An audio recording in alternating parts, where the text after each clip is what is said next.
स्वागत है आप सभी का आपकी अपनी क्लासेस कन्फर्म क्लासेस में। नमस्कार, मैं हूं कन्फर्म क्लासेस से प्रिंस दुबे और रोज की तरह आज फिर लेके आ गया हूं आपके अपने वन रक्षक, क्षेत्र रक्षक, जेल प्रहरी और सहायक जेल अधीक्षक के लिए मैथ की शानदार सिलेक्शन सीरीज। तो दोस्तों, अभी तक हमने जितनी भी क्लास की हैं सब में एक से बढ़कर एक क्वेश्चन देखे हैं। तो जो भी बच्चे अभी सीरीज को ज्वाइन नहीं कर रहे हैं, मैं उनसे कहना चाहूंगा कि आप एक बार जाके जरूर क्लास को देखें, तो 101% आपको सारी चीजें कॉन्सेप्ट के साथ समझ में आएंगी और अच्छे लेवल को क्वेश्चन को बेहतरीन तरीके से कैसे उड़ाना है ये भी आप वहां पर सीख जाएंगे। एसएससी जीडी के भी एग्जाम्स चल रहे हैं, बच्चों के काफी अच्छे रिव्यू आ रहे हैं। फोन करके बच्चे बता रहे हैं कि हमने सिलेक्शन सीरीज को ज्वाइन किया था सर, और जैसा आपने समझाया था, जैसा आपने पढ़ाया है, जिस लेवल के क्वेश्चन कराए हैं, बिल्कुल हूबहू उसी लेवल के क्वेश्चन हमें एग्जाम में देखने को मिल रहे हैं। तो सुनकर बहुत ही अच्छा लगता है कि हाँ, जो हमने मेहनत की थी बच्चों के लिए और बच्चों ने भी साथ में मेहनत की थी, तो उस मेहनत का फल उन्हें मिल रहा है। तो आपको भी आपकी मेहनत का फल मिलेगा। आप इस सीरीज को ज्वाइन करिए, जैसा आपका रिस्पॉन्स रहेगा वैसी आपके लिए क्लास आती रहेंगी, क्योंकि क्लास बनाने में बहुत मेहनत लगती है। आप सभी को मालूम है कि गर्मी कितनी भीषण हो रही है, और मतलब यहाँ जो जिस रूम में मैं बनाता हूँ यहाँ बहुत ज्यादा गर्मी होती है। यहाँ एसी और मतलब कूलर तो यहाँ चला नहीं सकते हैं बोर्ड की वजह से, और एसी अभी लगी नहीं है, तो सिर्फ पंखे में पंखा भी यहाँ पे गर्म हवा मारता है, तो यहाँ पे क्लास रिकॉर्ड करना कहीं ना कहीं बहुत ही मुश्किल है अभी। लेकिन फिर भी मैं प्रयास करता रहता हूँ। पिछली बार जो मैंने क्लास रिकॉर्ड की थी, उस क्लास को रिकॉर्ड करने के बाद मेरी अचानक तबीयत बिगड़ गई थी। उसके बाद मैंने एक दो दिन क्लास लेने की मेरी हिम्मत ही नहीं हुई। तो आज मैं फिर से हिम्मत मैंने जुटाई है कि बच्चों के लिए आज फिर से क्लास रिकॉर्ड करता हूँ और अच्छे लेवल के क्वेश्चन उन तक पहुंचाता हूँ। तो मेरी मेहनत तो लगी रही है, मेरे साथ साथ अगर आप भी मेहनत करेंगे तो दोनों की मेहनत जब भी सफल होगी तो ये सारे गिले शिकवे दूर हो जाएंगे और सिर्फ दिखेगा वो है आपका परिणाम, आपकी जीत। तो चलिए आपकी जीत के लिए देखते हैं कि आज का पहला क्वेश्चन क्या होने वाला है।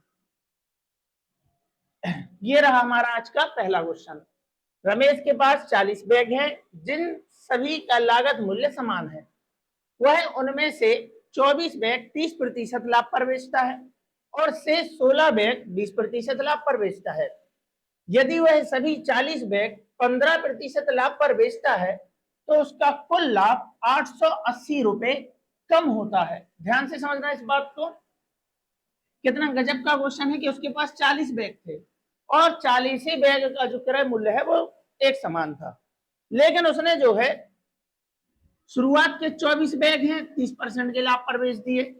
यानी कि ये जो 24 बैग हैं 30% के लाभ पर बेच दिए, और बाद के जो 16 बैग हैं उनको बेचा है 20% लाभ पर। यदि वह सभी 40 बैग 15% लाभ पर बेचता है तो उसे 880 रुपए कम मिलते हैं। अरे भाई, ये कम क्यों मिल रहे हैं? क्योंकि जैसे उसे जितना लाभ होना चाहिए था उसने उतने प्रतिशत लाभ पर नहीं बेचा, बल्कि उससे कम पर बेचा है। यानी पहले हमें मालूम करना पड़ेगा कि उसने कुल कितने प्रतिशत लाभ प्राप्त किया है, उसके बाद फिर 15% उसने कम में बेचा, मतलब 15% में बेचा, जिसकी वजह से उसे 880 रुपए कम मिले। तो पहले तो हम निकालेंगे कि सभी का औसत प्रतिशत क्या निकल के आया है। तो जो 24 बैग हैं, 24 बैगों पर उसने 30% का लाभ कमाया है, यहां लिखेंगे 30%, और इन 16 बैगों पर उसने 20% का लाभ कमाया है। तो पहला हमारा क्वेश्चन तो ये हुआ, तो इसने सभी बैगों पर कितने परसेंट लाभ कमाया है, यानी हमें सभी की वैल्यू निकालनी होगी। यानी कि जैसा हम औसत वाला क्वेश्चन करते हैं, जैसा हम सभी का औसत निकालते हैं, उस मेथड से हमें सभी का पहले प्रतिशत निकालना है, क्योंकि सभी का जितना भी प्रतिशत था उसने उससे कम पर बेचा है, तभी तो उसको 880 रुपए यहाँ पे उसको कम मिले हैं, है ना। तो इसको अगर ये 24 और 16 का चाहे आप टोटल निकालें या इनके अनुपात का, एक ही बात है। तो 8 तिया 24 हो जाएगा और 8 दूनी 16 हो जाएगा। यानी कि अगर तीन आंकड़ों पर 30% के हिसाब से उसने कमाया है, तीन वस्तुओं पर, तो हर एक वस्तु पर 30% है, तो तीन पर कितना कमाया होगा? 90% कमाया होगा। ठीक वैसे ही एक वस्तु पर 20% का लाभ कमाया है, ऐसी दो वस्तु बेची हैं तो 20 दूनी 40% का लाभ कमाया होगा। यानी कि उसने टोटल कितना कमा लिया है, तो 90 और 40, तो 90 और 40 हो गया हमारा 130। 130% का लाभ कमाया है कितनी वस्तुओं पर, कितनी वस्तुओं पर, सभी पर। तो जो 24 और 16 से आप निकाल पा रहे थे, वैसा ही आप इनके अनुपात का भी औसत प्रतिशत निकालेंगे। औसत मतलब सभी का मिला के, वो भी समान ही होगा। तो चाहे 24-16 का निकाल लें या 3-2 का, तो 3 और 2 कितना हो गया, यहाँ पे देखो 5, यानी 5 वस्तुओं से 130% कमाया है। तो बताना तो हर एक का है, बताना तो हर एक का है, तो हर एक का निकालने के लिए इस 5 से भाग कराना पड़ेगा। 5 से जाएगा अपना ये 5 दूनी 10 और बचा 3, तो 5 छक्के 30, यानी कि टोटल 26% उसे लाभ होना चाहिए था। उसे टोटल 26% का लाभ होना चाहिए था, लेकिन उसे लाभ कितना हुआ है कुल पर, 15%। ये आपको क्वेश्चन में दिख रहा होगा। यानी कि सीधा सीधा कितने प्रतिशत कम कमाया है, 11%। बात समझे क्या, 11% कम लाभ कमाया है, जिसकी वजह से 880 रुपए कम मिले हैं।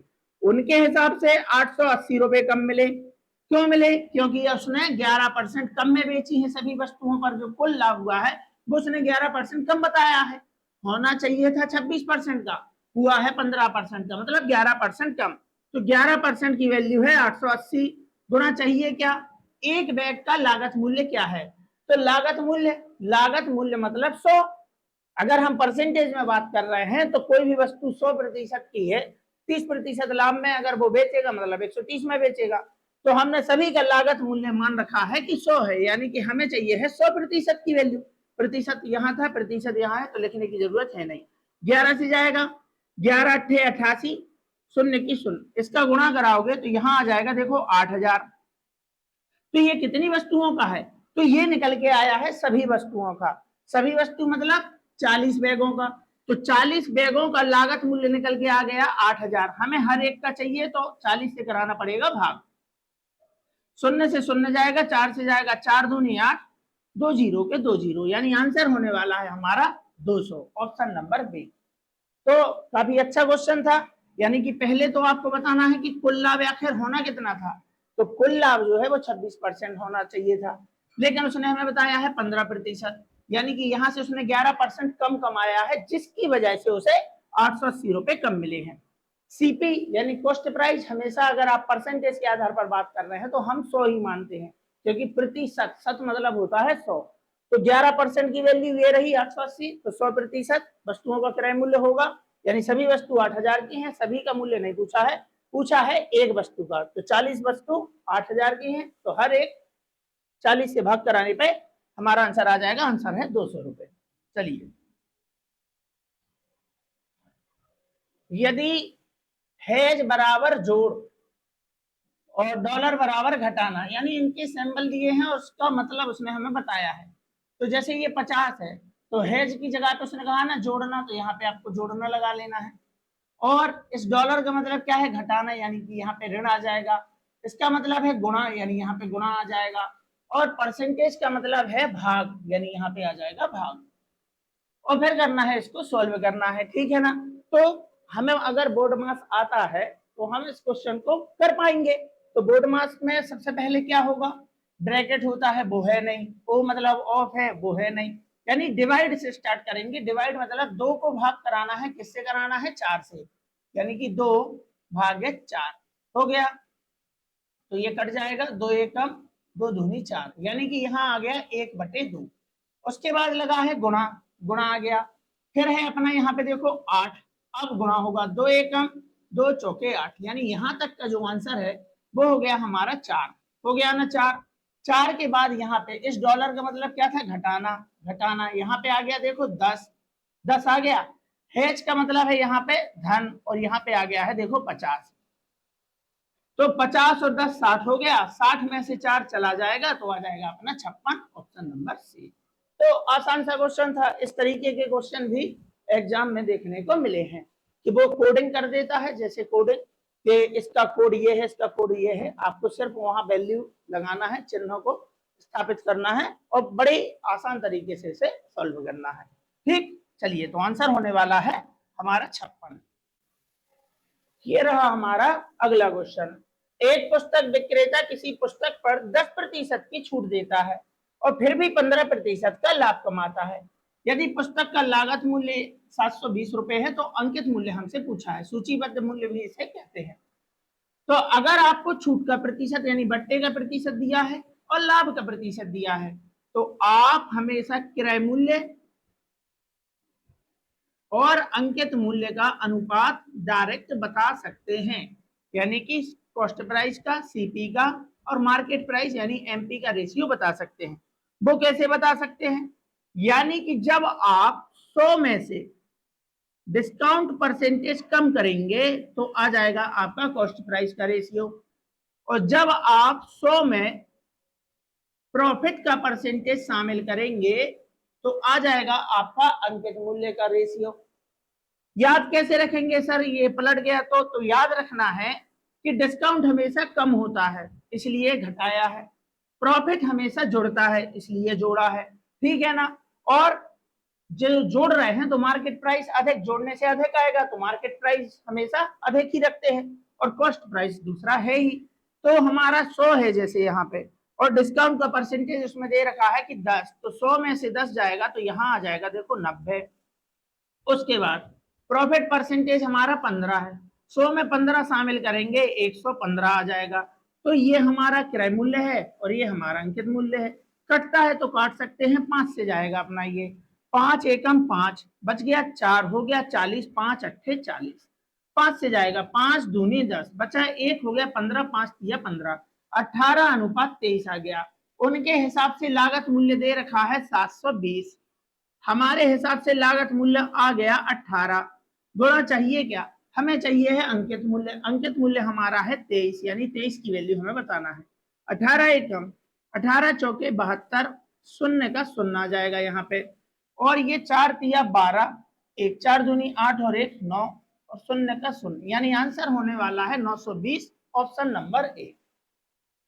तो इस तरीके से आप कर सकते हैं, और इसके अलावा भी मेथड होती है, लेकिन अगर प्रतिशत पूर्णांक में है तो आप इस मेथड के साथ जा सकते हैं, इसको आपको याद रखना है। ठीक, चलिए, पी और क्यू की आयु का अनुपात 3:4 है। बहुत ही आसान सा क्वेश्चन है, सभी बच्चों ने किया होगा। पी और क्यू की आयु का अनुपात दे रखा है 3:4। पी की आयु हमें बता दी है 15 वर्ष है, क्यू की आयु पूछी तो इस लेवल के क्वेश्चन भी आए हैं। उनके हिसाब से पी की आयु 15 वर्ष, हमारे हिसाब से 3 वर्ष चाहिए क्या? क्यू की आयु मतलब 4, 3 एकम 3 पांचे 15 और 5 चौके 20 वर्ष हमारा आंसर आ जाएगा। या 3 से डायरेक्ट यही देख पाते कि 3 से कितने गुना है, 3 पांचे 15, 5 गुना है।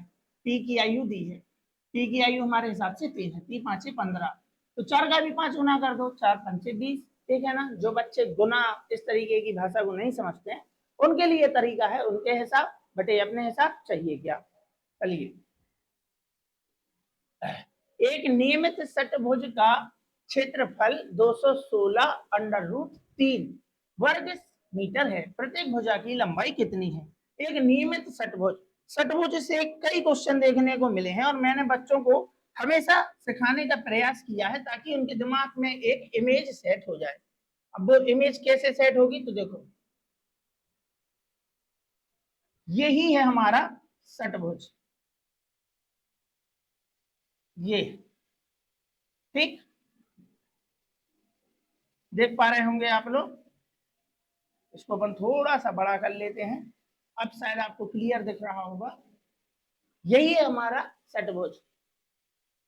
षटभुज मतलब जिसमें 6 भुजाएं होती है, 1 2 3 4 5 6। नियमित मतलब 6 ही भुजा, जितनी इसकी भुजा है वो कैसी हैं, समान। अब आप देख पा रहे होंगे कि नियमित षटभुज जो है इसके अंदर एक त्रिभुज जैसी आकृति बन रही है। हाँ सर, त्रिभुज तो बन रही है, और ये जो त्रिभुज आप देख पा रहे हैं ये एक समबाहु त्रिभुज है। बात समझ रहे हैं ना? यानी कि इसके अंदर समबाहु त्रिभुज बनता है। और ऐसे कितने समबाहु त्रिभुज हैं? 1 2 3 4 5 6। तो षटभुज का फार्मूला अलग से याद करने की क्या जरूरत है, समझने की जरूरत है भाई, कि यही इसका क्षेत्रफल क्या होगा। तो आपको एक समबाहु त्रिभुज का क्षेत्रफल मालूम होना चाहिए जो कि होता है √3/4 भुजा का वर्ग, यानी ए का वर्ग अपन लिख लेते हैं, भुजा मतलब ए लिख सकते हैं, एस का वर्ग साइड लिख सकते हैं ना, यहाँ लिख सकते हैं, या शुद्ध हिंदी में लिख सकते हैं भुजा का वर्ग, जो भी आपको लिखना है। एस का वर्ग लिख लिया, ए का वर्ग लिख लिया, जो लिखना है वो लिखो। और ऐसे कितने त्रिभुज हैं अंदर? तो एक त्रिभुज का क्षेत्रफल हुआ √3/4 ए वर्ग, एक की वैल्यू मालूम है, ऐसे अंदर 6 त्रिभुज बनते हैं। तो सारे 6 त्रिभुज मिला के ही एक नियमित षटभुज बनते हैं। इसका क्षेत्रफल हमें दे रखा है, कितना है? 216 √3। भुजा हमसे पूछी है, काटापीटी करेंगे, √3 से √3 जाएगा। सर ये कैसे कट गया? √3 है ऊपर, पक्षांतर करोगे नीचे जाएगा, और नीचे जाएगा यानी भाग में जाएगा, तो भाग में गया है तो नीचे से ऊपर वाली संख्या को हम काटते ही हैं, बस उसी लेवल से। तो यही हमें करना है, वहां पेन कम चलाना है, एग्जाम में दिमाग ज्यादा चलाना है, जितना कम हो सके उतना कम लिखो और जल्दी से जल्दी आंसर करो। उसके बाद 6 से जाएगा अपना ये 36 बार। देखो अब हमें ए वर्ग यानी कि साइड बताना है। यहाँ पे आप एस का वर्ग भी लिख सकते थे, जैसा मैंने आपको पहले बताया। यहाँ लिखा है 36 गुणा 4, गुणा अपन को नहीं कराना है क्योंकि अपन को तो आंसर बताना है, तोड़ना है। तो ए वर्ग यानी कि ए वर्ग, हमें तो भुजा बताना है, यानी ए की वैल्यू जैसे ही वर्ग हटाओगे यहां आ जाएगा वर्गमूल 36 गुणा 4। तो 36 का वर्गमूल क्या होता है? 6, यहाँ अंडर रूट आ गया। 4 का वर्गमूल क्या होता है? 2, तो 6 दूनी 12 हमारा क्या हो जाएगा? आंसर, यानी ए की वैल्यू है 12। तो हमसे क्या पूछा था? भुजा ही तो पूछ रहा था। तो इस तरीके से बताना है। तो इस लेवल के क्वेश्चन आपके एग्जाम में आए हैं तो आसान, लेकिन क्या है, जानकारी ना होने की वजह से कई बार हम ऐसे क्वेश्चन छोड़ आते हैं और पेपर को बोलने लगते हैं कि पेपर जो है बहुत ही कठिन आया था। तो ये इमेज बैठा लो। मैंने और भी क्वेश्चन कराए हैं जहां आपसे षटभुजाकार प्रिज्म का आयतन पूछा था। तो जब आपको षटभुज का क्षेत्रफल मालूम होगा तभी आप उसका आयतन बता पाएंगे, क्योंकि आधार का क्षेत्रफल गुणा ऊंचाई ही क्या होता है? किसी भी प्रिज्म का आयतन होता है।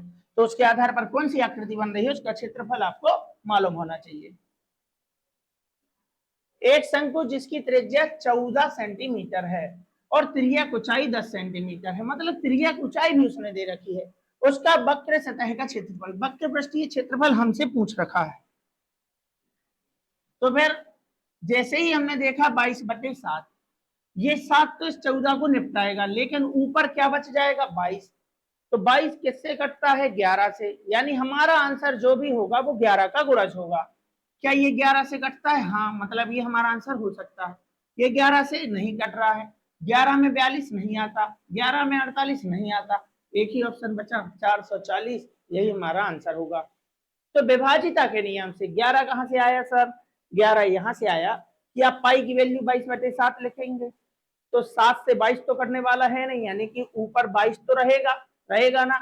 तो 22 आने वाला आंसर जो भी होगा वो 22 से गुणा होकर ही आएगा। तो 22 से गुणा होने के कारण वो कहलाएगा 22 का गुणज, यानी 22 से कटने वाली संख्या आएगी।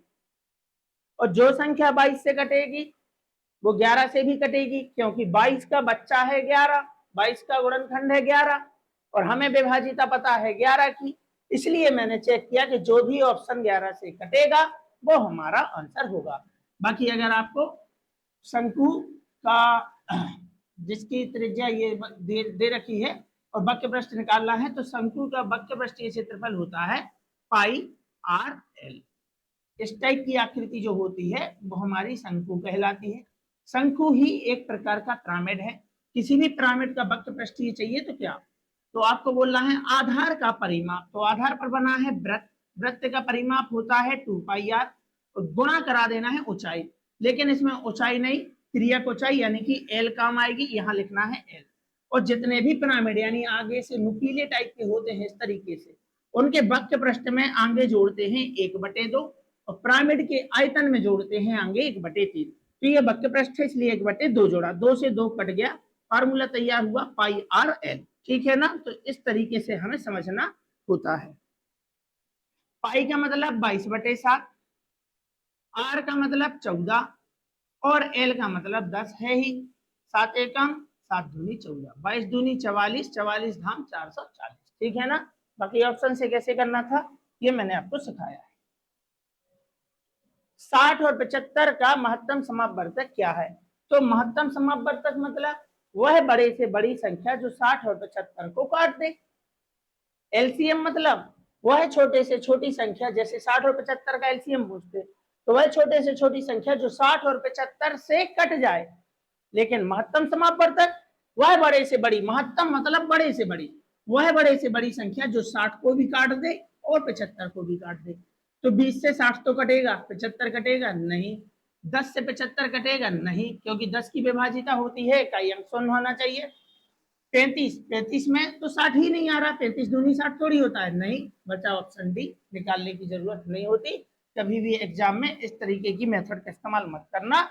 हमेशा एलसीएम एचसीएफ के जो इस तरीके के क्वेश्चन होते हैं उनके आंसर आपको ऑप्शन से ही टिक करने होते हैं। तो वो नंबर है 15, ठीक है, जो इन दोनों को विभाजित करेगा। चलिए इसका आंसर आप मुझे कमेंट में बताइए, तब तक थोड़ा सा मैं पानी पी लूं। चलिए,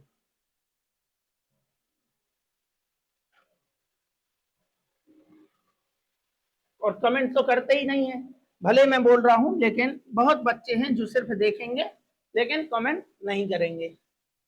खैर, आपकी मर्जी। एक समबाहु त्रिभुज को वृत्त में अंकित किया गया है, पहला वाक्य हो गया।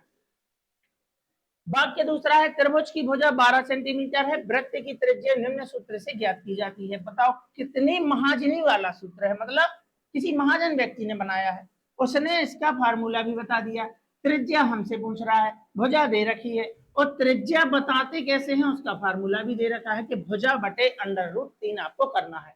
एक समबाहु त्रिभुज को वृत्त में अंकित किया गया है, ठीक है ना। तो अब ये वाक्य के तरीके से दिया है, हमने इसे पढ़ा और छोड़ दिया।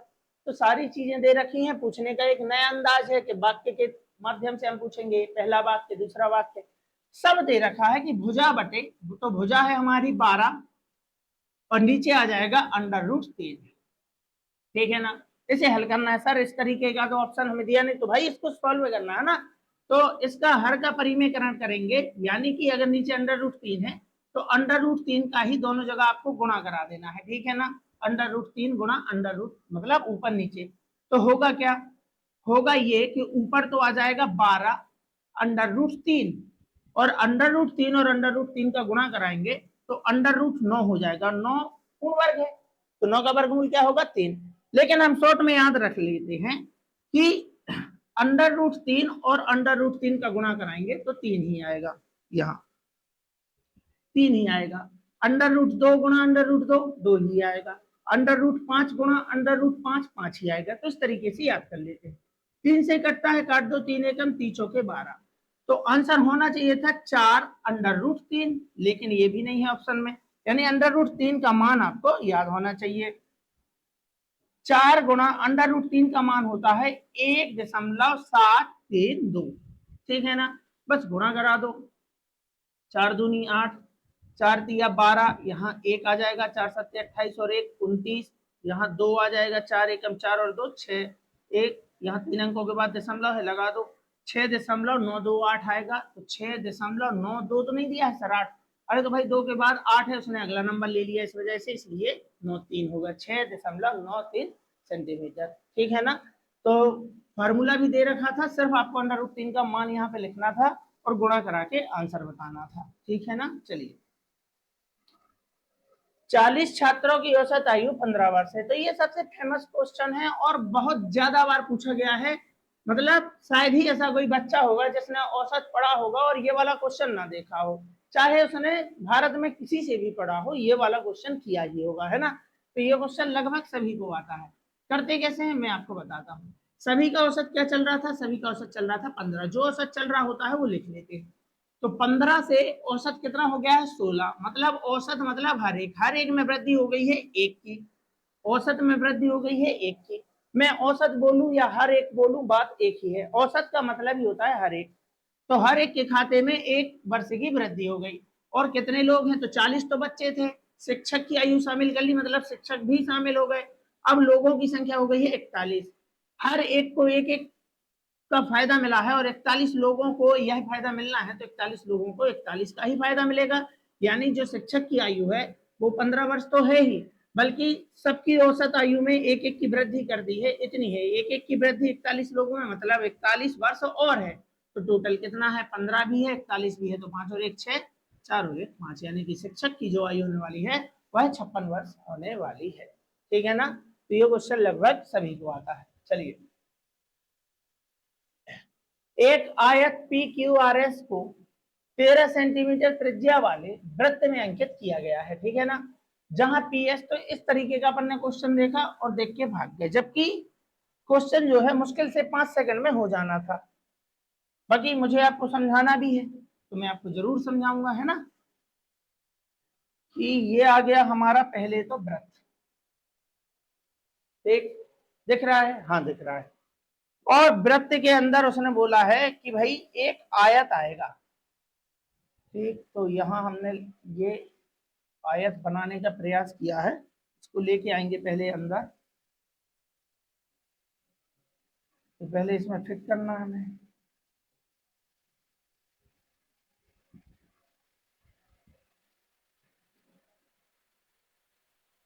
ठीक है ना, समझ गए हैं, हाँ समझ गए। इस तरीके से एक आयत पी क्यू आर एस, इसको नाम दे देते हैं। इसका नाम जो है वह है पी क्यू आर एस है। ये पी हो गया, ये क्यू हो गया, ये आर हो गया, ये एस हो गया। ठीक, और 13 सेंटीमीटर त्रिज्या वाले 13 सेंटीमीटर त्रिज्या वाले वृत्त में अंकित किया गया है, यानी इसका जो केंद्र है वो यहाँ कहीं होगा, इसके सेंटर पे। ठीक है ना, इसके सेंटर पे। तो पहले हम इसके विकर्ण बना लेते हैं, यहां से बनाएंगे हम इसके विकर्ण। ये तो यहां से लेके यहां तक ये जो आप रेखा देख रहे हैं, ये आयत के लिए तो विकर्ण है, आयत के लिए तो विकर्ण है। लेकिन अगर गौर से देखें कि ये जो वृत्त आप देख रहे हैं, क्या ये वृत्त का व्यास है? हाँ, ये वृत्त का व्यास ही है। कैसे है वृत्त का व्यास? क्योंकि वृत्त का जो सेंटर है वो यही कहीं है, ठीक बीचों बीच। और ये जो आयत बना है, इस आयत का जो विकर्ण है, आयत का जो विकर्ण है वो केंद्र से होकर जाएगा। तो केंद्र से होकर परिधि तक की दूरी ये जो जा रही है, यहां से यहां तक, ये इसकी त्रिज्या है, ये इसकी त्रिज्या है। तो त्रिज्या को ही डबल कर दो तो वृत्त का व्यास बनता है कि नहीं बनता है? त्रिज्या को पूरा कर दो तो व्यास बनेगा कि नहीं? तो त्रिज्या जो यहाँ पे आप देख रहे हैं कितनी दे रखी है? त्रिज्या दे रखी है 13 सेंटीमीटर। तो ये था हमारे वृत्त का केंद्र, और केंद्र से परिधि तक की दूरी बन गई हमारी त्रिज्या। तो ये 13 है, तो यहां से लेके परिधि तक की दूरी ये भी तो 13 है, यानी 13 और 13 कितना हो गया? 26 हो गया। बोलो हो गया ना 26? ये जो आप 26 देख पा रहे हैं, 13 और 13 26, यही तो हमारे आयत का विकर्ण है। और हमसे पूछा भी क्या है? पी आर की लंबाई बताइए, पी और आर की लंबाई बताइए। तो ये यहां से यहां तक 13 था। क्यों था ये 13? क्योंकि ये वृत्त का केंद्र था, केंद्र से परिधि तक की दूरी ही कहलाती है त्रिज्या। त्रिज्या है हमारी 13। लेकिन इस त्रिज्या को जैसे ही हमने डबल किया तो ये जो अंदर आयत बना है, इस आयत का विकर्ण बन गया। यानी कि हमसे आयत का विकर्ण ही पूछा है, पी आर की लंबाई हमसे पूछी है, पी आर की लंबाई 26 है। साथ में क्षेत्रफल भी पूछा है, लेकिन क्षेत्रफल निकालने की हमें जरूरत इसलिए नहीं पड़ी क्योंकि चारों ऑप्शन में कहीं भी 26 नहीं लिखा है, और ये हमारा आंसर है। तो मैंने आपसे कहा था ना, क्वेश्चन को समझने की देर है, मुश्किल से 5 सेकंड में आप इस टाइप के क्वेश्चन का आंसर कर पाएंगे। ठीक है ना, पी आर हमसे पूछा है 26 सेंटीमीटर है, 13 का जस्ट डबल। ठीक है ना, क्योंकि 13 जो है इसकी त्रिज्या थी, त्रिज्या का डबल जो होगा इसका व्यास होगा। तो जो वृत्त का व्यास है वही आयत का विकर्ण है। रही दूसरी बात कि सर अगर हमसे पी आर नहीं पूछा होता, सिर्फ क्षेत्रफल पूछा होता, तो हम क्या करते? तो अगर ऐसी बात है तो देखो कि क्या करते। यहाँ पे देखो, ये हमारा 26 है। अब उसने बताया कि पी एस कितना है? 24 है। मतलब ये 24 है तो ये भी 24 ही होगा। अब यहाँ पे 90 डिग्री बन रहा है, यानी कि काम आ जाएगा फिर से ट्रिपलेट का। और ट्रिपलेट हम सभी जानते ही हैं, ट्रिपलेट कैसे, अगर ये आपस में कट रहे हैं तो आप यहाँ काट के देख लो कि ये 12 बन रहा है, ये टोटल 13 बन रहा है, 13 का रेशियो बन रहा है यहाँ 13। तो 12 और 13 किस में आता है? 5 में आता है। 5 12 13। अब 13 की वैल्यू 26 है, 12 की वैल्यू 24 है, 12 दूनी 24, ओरिजिनल तो 24 ही है, हमने अनुपात बनाया। 13 दूनी 26, तो यहाँ भी 5 दूनी 10 ही तो आएगा, यानी कि इसकी चौड़ाई 10 है, इसकी चौड़ाई 10 है और लंबाई कितनी है? 24 है। तो आयत का क्षेत्रफल क्या होता है? लंबाई गुणा चौड़ाई, यानी कि 24 गुणा 10 करते, 24 गुणा 10 करेंगे 240 वर्ग सेंटीमीटर हमारा आंसर आ जाएगा। तो काफी बढ़िया क्वेश्चन था और बिल्कुल करने लायक क्वेश्चन था, लेकिन बच्चों ने फिर भी इसे एग्जाम में छोड़ा है। क्यों? क्योंकि उन्होंने देखा कि अरे भाई आयत को वृत्त में फिट करना है, हमारे बस का तो है नहीं। तो अगर आप क्वेश्चन को अच्छे से समझ जाओगे तो फिर इस टाइप के जो क्वेश्चन होते हैं उन्हें सॉल्व करना बहुत ही आसान हो जाता है। चलिए आंसर है ऑप्शन नंबर सी। जे और के ने क्रमशः 40,000 रुपए और 50,000 रुपए निवेश करके एक व्यवसाय शुरू किया। 6 महीने बाद के ने अपनी पूंजी का आधा भाग निकाल लिया। तो दो साझेदार हैं जे के, ठीक है ना, और जे ने मिलाया है 40,000 रुपए और इसने मिलाया है 50,000 रुपए। तो आप अगर चाहें तो इनके अनुपात बना सकते हैं, इनके अनुपात बना सकते हैं, यानी कि 4 शून्य से 4 शून्य अपना ये गया, तो पूंजी हो गई 4 और 5। फिर क्या हुआ है कि 6 महीने बाद के ने अपनी पूंजी का आधा भाग निकाल लिया। ये रहा अपना के, इसने 6 महीने तक तो यही पैसे दिया है, 6 महीने बाद निकाले है ना, तो यानी कि 5 रुपए मिलाए उसने और 6 महीने तक दिए हैं, तो 5 छक्के 30 रुपए उसने दे दिए व्यापार में, हो गया ना। उसके बाद आधा भाग निकाल लिया, तो 5 का आधा क्या होता है, 5 का आधा होता है 2.5, 2.5 निकाल लिया, तो 2.5 आधा भाग अभी भी बचा है व्यवसाय में। और उसने ये जो लगाया होगा कब तक के लिए लगाया होगा, उसने लगाया होगा 6 महीने के लिए, क्योंकि व्यवसाय जो था 1 साल का था। 6 महीने बीत गए, 6 तो 25 छक्के हो जाएगा अपना 150। एक अंक बाद दशमलव था, हमने भी लगा दिया, दशमलव के बाद शून्य है मतलब किसी काम का है नहीं, तो यहाँ पे आ जाएगा सिर्फ और सिर्फ 15। तो 15 रुपए और उसने दिए, तो 30 और 15 टोटल उसने कितने रुपए मिला दिए व्यवसाय में, 45। तो ऐसा हम क्यों कर रहे हैं, क्योंकि हमारा कॉन्सेप्ट है पूंजी गुणा समय, पूंजी गुणा समय ही होता है हमारा लाभ का अनुपात, लाभ का अनुपात। तो पूंजी तो हमारे पास थी, समय से गुणा कराया तो ये हमारा लाभ आ गया।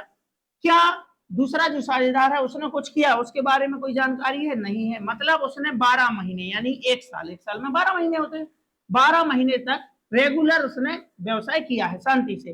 तो 12 चौके 48 रुपए इसने मिला दिए। तो इनका जो लाभ का अनुपात आ गया, लाभ जो आ गया वो आ गया, यहां लिख के बता देता हूं, जे और के का वो है 48 और उसका कुल हिस्सा जो बैठा था वो 45 था। बस यही इनके लाभ का अनुपात है। कटता है तो काट लीजिए इसे, तो ये अपना 3 से जाएगा, 3 से जाएगा 16 बार में और 3 से जाएगा अपना ये 15 बार में, तो अनुपात हो गया 16:15, ऑप्शन नंबर बी। तो मैं तो बच्चों से यही कहूंगा कि अगर आपको साझेदारी में ज्यादा कुछ नहीं आता है तो आप सिर्फ इतना समझ लें कि पूंजी गुणा समय ही हमारा होता है लाभ का अनुपात।